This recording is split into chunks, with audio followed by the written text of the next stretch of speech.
She thought he had everything: money, power, fame. But under the glowing tree that night, she saw a man broken, searching for something deeper. He had built empires with his hands, but placed one over his heart, for her. When she touched his shoulder, everything changed. Stay till the end, because this love wasn't born in a ballroom. It was born in silence under the stars. This is the story of a billionaire who finally let his heart speak. The air was still. The moon hung like a silver ghost above the trees as Billie Cayley, 25, walked the lonely path that curled behind the trailer park. Her shoes were worn. Her feet ached from standing all day at the diner, and her apron was stained with the scent of fries and old coffee. But she didn't mind the walk. It was the only time she could hear her own thoughts. Billie had grown used to silence. She had no family, no friends who truly knew her. Just her tiny trailer with peeling walls and second-hand furniture, and the stars above that kept her company on quiet nights like this. But that night, something changed. As she walked past the edge of the woods, a sound shattered the silence. It wasn't loud, just a low groan, a human sound. Wounded, weak, Billie froze mid-step. Her heart thudded. She squinted toward the shadows, her breath catching. "Hello?" she called softly, her voice nearly drowned by the stillness. No answer. Then, a rustling. Leaves crunching. She moved toward the sound, hands shaking, heart pounding. And there, beneath the silver glow of the moonlight, a man. He was slumped against a tree, his white shirt soaked in blood. His chest rose and fell unevenly. His eyes fluttered half open, glassy and full of pain. Billie gasped and stepped closer, dropping to her knees beside him. "Oh my God, what happened to you?" He tried to speak. His lips trembled. I can't die here," he whispered, voice hoarse and cracking. Billie looked around. There was no one, no signal on her phone. She didn't know who he was. She didn't know if he was dangerous. But her heart couldn't walk away. "Okay," she whispered, her voice trembling as she ripped off her apron and pressed it to the deep wound on his side. "You're not going to die here, not tonight." He winced but didn't resist. His hand reached out, fingers barely brushing her wrist. His skin was cold. Billie knew she couldn't leave him. She had no car. So, with everything inside her screaming in fear and adrenaline, she wrapped his arm around her shoulders and dragged him.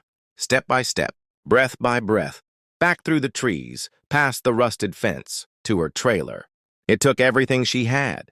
By the time she got him inside, sweat covered her body. Her arms trembled. But she laid him gently on her thin mattress and locked the door behind her. She grabbed her first aid box, half empty, dusty, and cleaned his wounds. He didn't flinch. He watched her, barely awake. His eyes, deep blue, stormy, held something broken, something lost. Billie touched his forehead. He was burning up. She whispered, "You're safe now, I won't let you go." He tried to speak again. Just one word came out. "Jackson." And then he passed out. Billie stared at him. That name meant nothing to her. But the moment their eyes met, it had felt like something. Something that would change everything. She had no idea who he truly was. No idea what kind of man lay bleeding in her bed. But somehow, she felt like her life, her quiet, lonely life, had just cracked open, and the storm was only beginning. The sun rose slowly on that first morning. Birds chirped. The wind gently rattled the old trailer windows. And inside that tiny home, Billie Cayley sat beside a stranger she had pulled out of the woods like a broken angel. He slept quietly, chest rising and falling, wrapped in her old blanket. His wounds were still raw, but the bleeding had stopped. She had changed the bandage twice already. Carefully, gently. He hadn't spoken much, just the name, Jackson. She didn't know what he had run from. She didn't know what he might bring to her life. But something about him made her stay. She made him soup. Nothing fancy, just noodles and chicken from a can. But he ate it slowly, his eyes never leaving hers. And oh, those eyes. Deep blue, sharp yet tired. Eyes that had seen pain. Eyes that had seen loss. Eyes that, for some reason, made her chest tighten when they met hers. "You don't have to stay here," he said hoarsely on the second day.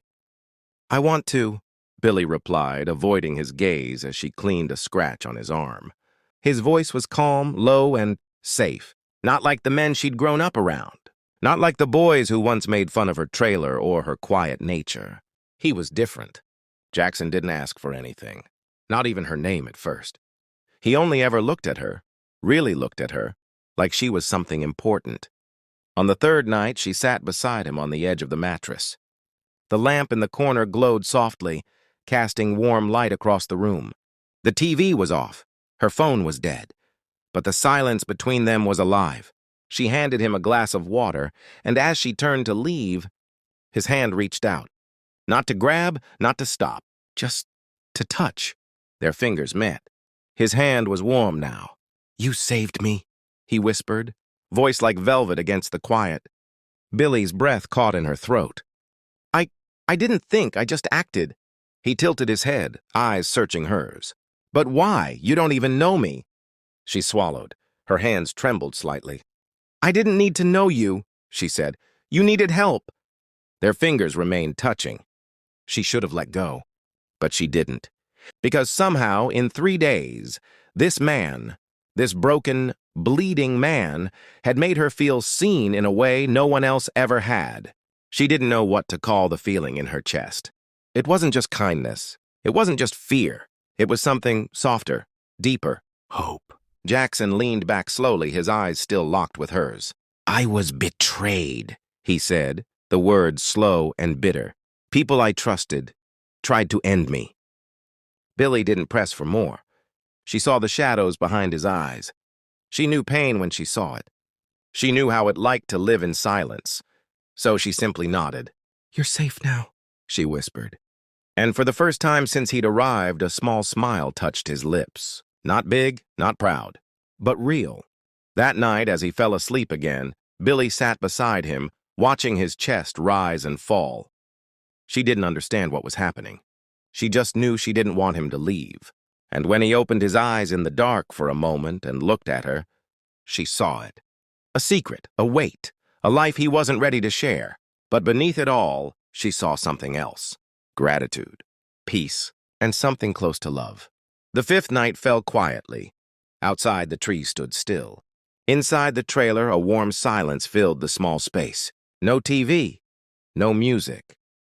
Just the hum of the old heater and the quiet rhythm of 2 hearts that had started to understand each other without speaking. Jackson was healing. The bruises on his chest had faded. The cut on his side still stung, but he didn't wince as much. He walked better, sat straighter, and smiled more. But what Billy noticed most was how he looked at her. When she handed him soup, he watched her hands. When she laughed softly at her own silly jokes, he stared at her lips. And when he thought she wasn't looking, his gaze lingered on her, like she was something he was afraid to lose. That night, she was folding the thin blanket she used on the couch. She turned to place it on the chair, and there he was, standing behind her. Close, so close. Her breath hitched. "You deserve better than this place," he said gently, his voice low and firm. "Better than torn floors, leaky ceilings, secondhand dreams." Billy looked around her small world, her trailer with yellow curtains, creaky floorboards, and that heater that refused to work properly. Then she looked at him. "I don't want better," she said softly. "I just want you to be okay." His eyes flickered. That blue gaze held something deeper than she could name. And then, silence. But it wasn't empty.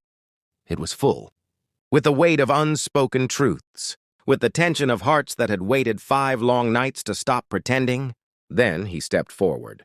One hand reached up. He touched her cheek like she was made of glass and fire at the same time.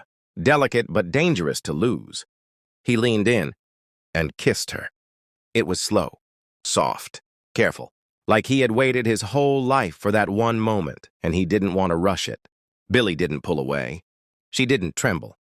She kissed him back. Once, twice, and then again, deeper, sweeter, stronger. Their hands found each other in the low light. No music played, no words were spoken, but their hearts sang quietly in a language only they could understand. And that night, in her tiny trailer, with the broken heater rattling and the stars peeking through a cracked window, she gave herself to him, not out of pity, Not out of fear. Not because he was broken, but because for the first time in her life she felt safe in someone's arms. She felt wanted, not just noticed. She felt loved, even if neither of them had said it yet. He held her like she was precious, like she was the only warmth left in the world. And in that moment she believed she might be. Their bodies moved like waves on quiet water, gentle, honest, and real. Later, as she laid her head against his chest, listening to the steady beat of his heart, he wrapped his arms around her tightly. She didn't ask what tomorrow meant, didn't ask what secrets he still carried. She just breathed him in and closed her eyes.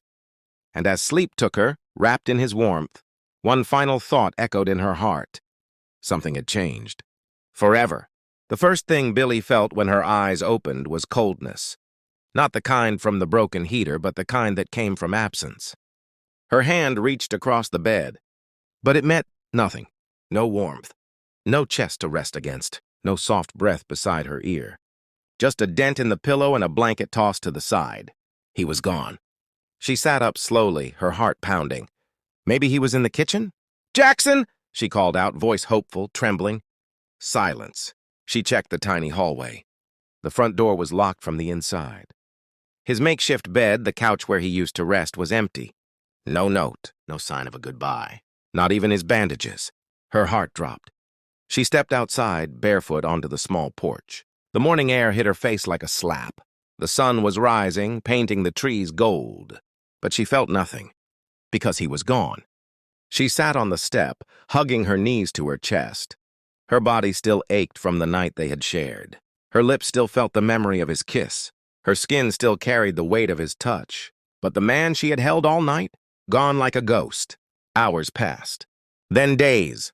She waited each night, pretending she wasn't. She cooked 2 bowls of soup, then threw one away. She left the porch light on, just in case he found his way back. But no footsteps came. No knock on the door. No whisper in the dark. And every time she walked past that tree, the one where she first found him bleeding and broken, her chest tightened. She would stop and stare. Remember the way his eyes had begged her for help. Remember the fear, the softness, the mystery. Had it all been a dream? Sometimes she wondered if she had made him up. Created him in her lonely mind. A man who made her feel wanted, seen, loved, even if just for one night. Other times, the fear crept in. What if he had died? What if his enemies had found him? What if he had been taken back into the darkness he was running from? But the deepest fear? The one that curled around her bones? What if he used her? What if she was just a stranger who helped him heal? And once he got what he needed, he left without looking back? She told no one. Not her co-workers. Not the neighbor who always asked too many questions. This was hers. Her private ache. Her quiet heartbreak. She still walked the forest path every day. Still glanced behind trees. Still searched faces in passing cars. But the days stretched on. A week. 2 weeks. Then 3. Her trailer felt colder. The couch emptier. Her life quieter. And though her lips said nothing, her heart screamed in silence. Jackson Aiden had walked into her world like a storm, unexpected, wild, unforgettable. And now, he had vanished like smoke. But deep inside, something told her. This story wasn't over. Not yet. Nearly 2 months had passed since the morning Billy woke up to find Jackson gone. Since then, the world had gone gray. She worked. She smiled when customers called her sweet. She refilled coffee mugs. She cleared plates.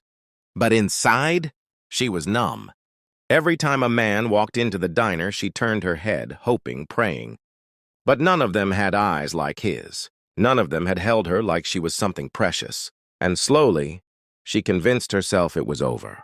That night, that kiss, that love, it was a ghost. Until that evening, the sun had just dipped behind the hills, casting a soft orange glow across the dusty windows of the diner. Billy wiped the counter with her usual rhythm, humming an old song under her breath. The bell above the door jingled. Another customer, she thought. Then she saw the car. A sleek, black luxury sedan, polished like glass, pulling into the lot. Everyone inside the diner turned. A man stepped out, tall, elegant, dressed in a navy blue tailored suit that probably cost more than her entire trailer. His hair was neatly styled, his jaw freshly shaved. Security men stepped out behind him, scanning the area like hawks. The chatter in the diner dropped to silence. Billy turned toward the door, tray in hand. Then she froze. It was him. Her knees buckled slightly. The tray slipped from her hand and clattered onto the floor, silverware scattering across the tiles. Gasps filled the room. But Billy didn't care, because standing at the door wasn't the broken man she had nursed back to life. It was a stranger, but his eyes were the same. Blue, deep, familiar, gentle. He stepped forward. No hesitation, no fear. Just purpose. His guards didn't follow. Everyone in the diner watched as he walked straight to her. Billy couldn't move. Couldn't breathe. "Jackson," she whispered. He stopped just in front of her. "I've been looking everywhere for you," he said, voice steady, but emotional. She blinked, her heart thudding. "What is this?" she asked, eyes wide, voice shaking with hurt and confusion. You're not the man I met." "I am," he said softly. "But there's more to me. I didn't lie, I just couldn't tell you." She stepped back slightly. "You left. No goodbye, no note. You just vanished." "I know," he said, his voice breaking slightly. "But I had to. There were people after me. I wasn't just running for my life. I was running from betrayal, from people I once trusted." Her lips trembled. "Why didn't you tell me who you were?" "Because for the first time I was seen without the money, the power, the name. You didn't care about any of that. You saw me as a man. A broken man who needed help. And you gave me something no one ever has." He stepped closer. "You gave me love, without asking for anything in return." Tears welled in her eyes, but she blinked them back. "I didn't even know your last name," she said softly. "I didn't want to be Jackson Aiden the billionaire," he whispered. "I wanted to be just Jackson, the man who laid bleeding at your feet. And you, Billy, you became my home." Then, before anyone could speak, he reached into his jacket pocket. The diner went completely silent. He got down on one knee. In front of everyone, he opened a small velvet box. Inside, a simple, sparkling ring glistened under the yellow diner lights. Gasps filled the room again. Cups clinked. Someone dropped a fork. Billy covered her mouth. "I'm not asking you to marry a billionaire," he said softly, looking up at her. "I'm asking you to marry the man whose life you saved. The man who fell in love with you in a tiny trailer under a broken heater. The man who has never forgotten the way you looked at me when I was nothing." Her hands shook. Her heart thundered. All the pain, all the waiting, all the silence. And now this. "Will you marry me, Billy Cayley?" he asked, voice full of hope. She stared at him. This man, once bleeding and helpless, now glowing with strength, yet kneeling in complete surrender. And in that moment, she realized something. He hadn't just come back. He had come home. The wedding wasn't grand. No chandeliers, no million-dollar gowns, no famous guests. It was just them. And a few souls from her trailer park who brought nothing but pure love in their eyes. The garden smelled of jasmine. The sun kissed Billy's hair, and the wind whispered, "This is real." Jackson wore no tuxedo, just a clean white shirt with rolled-up sleeves. Billy didn't walk down a red carpet. She walked barefoot through grass, clutching wildflowers from the backyard. There were tears. From the old woman who once gave her a blanket on a cold night. From the boy she fed when his parents were too drunk to cook. From Billy's childhood friend who'd once whispered, "You'll never escape this place." And now here she was, not escaping her past, but honoring it, embracing it. After they kissed under the old oak tree, Jackson whispered, "Home?" She nodded. He didn't take her to a mansion. No golden gates, no grand piano. Instead, he took her to a little white house on the edge of a field. One bedroom, a porch swing, a kitchen where she could hum while cooking. Because that's what she wanted. A place where love could live. Soon after, Jackson did something no one expected. He used his billions not for yachts or stocks. He opened a foundation, and he named it after her. The Billy Grace Foundation, a place for women with bruised hearts, for those who had been tossed away, for girls who had slept under bridges, and mothers who had hidden from fists. But Billy had one rule. "No one gets turned away," she said. Not because of their skin. Not because of their past. Not because they made mistakes. Some board members pushed back. powerful men. They didn't want those types of girls in the shelter. But Billy stood tall. She wasn't the girl hiding in her trailer anymore. She was the woman who had once loved a man before he wore a suit.